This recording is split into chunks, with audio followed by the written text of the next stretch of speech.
Welcome back to Ultra Review, episode number 25.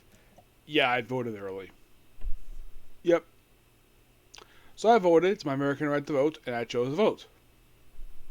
Moving on from that, let's talk about Utraseven. We're here discussing episodes 23 to 26 of Utraseven. Basically, my plan for right now is to basically, after I finish this review here and do a comic corner, I'm going to go back to Utraseven, watch 4 more episodes, and go on a break. Yep. So in 23, it's this. So we have the sidekick being stalked by a truck, which apparently is being controlled by aliens. Okay. Turns out the reason why is because he is an Esper. He can basically detect the future. And we're bringing the base like, oh, we have 2 predictions. One is that his warehouse 3 is going to explode, which they investigate the place and they find nothing. Then he tells, oh, there's a flying saucer in this area, and they try to go there. Well, they think it's like right away, but not really. It's like maybe it's tomorrow. And of course, staff officer basically confronts Cap like, why are you wasting our time with these 2 investigations? So it turns out the captain has got a weakness for the supernatural. Which, I like that. That's quite interesting, the fact that this is the first episode as the character focused on him. Who was a lot of the time? Well, sometimes it varies. Sometimes it's Dan. Next episode is all Fubushi. It's a whole Fubushi episode, which I love that. So, it turns out, thanks to the captain taking a personal day off, he's on his own personal time, proves the fact that, yeah, he was correct. Yep. The warehouse was saved, and they battle a group of aliens. And then after the encounter, the guy's S powers leave him. And he feels very relieved. He's very happy the fact that he's not longer hunted by aliens.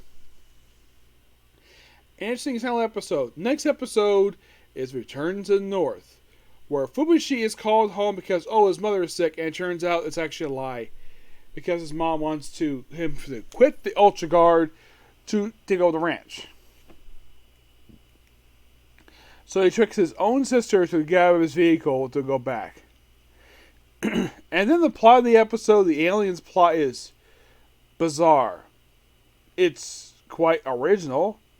So, they take control of a fighter jet and cause to have a mid-air collision with a commercial airliner. And these things hold a lot of people on board. And we don't know what happened. Now, this all is caused by this warehouse. Yes, this warehouse in the Arctic. The aliens claim the Arctic for themselves. Why? Don't know why. It is quite bizarre. I don't know the reason for this.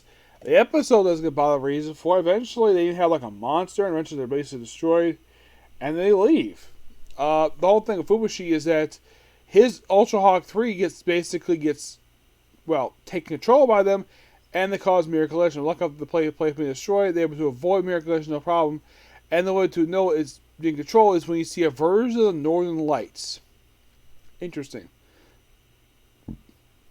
At one point in the episode, Fubushi's mom pays a visit. Eventually goes home when she realizes that her son loves basically his job, so she'll leave him alone. In episode number 25, I nearly got in trouble basically when I was watching this one today. I had to go out of my car, which is basically very far walk, and I had been on break for almost an hour because of this episode. I was just not very happy with that. Yeah. So, look at my next break I didn't get any food because I didn't want to make the same mistake again. So, basically what happened in this episode is that there's a blizzard. This mysterious blizzard, which is later revealed to be caused by the alien pole.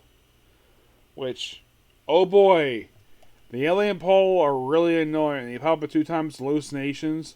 The monster of the episode is basically this weird creature that shoots out ice stuff. There's a bit of a human drama here, and also we get the first mentioning of the Land of Light. Yep.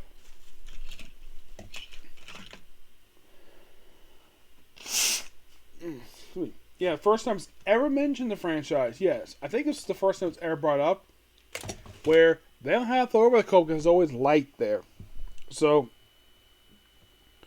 it's a little focused on Dan. He apparently doesn't like the cold very much because he's an alien. So like they tell him to walk after Ingersoll and the pointer. I'm like, why not? I don't know. Turn on your hover ability to hover over the snow. You could have done that. Nope. You decided to frickin' leave it there. As for they get the thing back, don't know.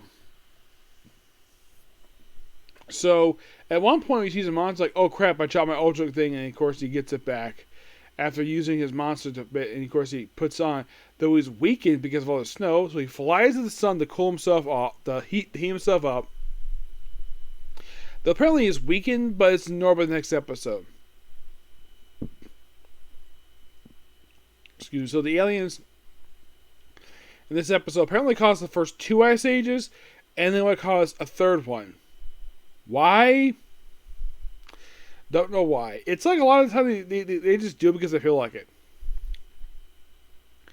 Next episode is quite interesting one, where it involves basically a super weapon that blows up a planet. Which the whole thing. Dan's against the idea of this thing.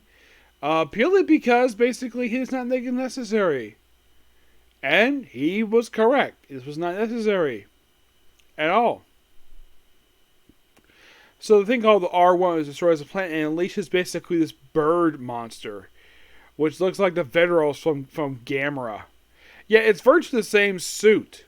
Like, I would say the only changes they made to it was the fact that it's got a beak now and it's got gold trimming on it.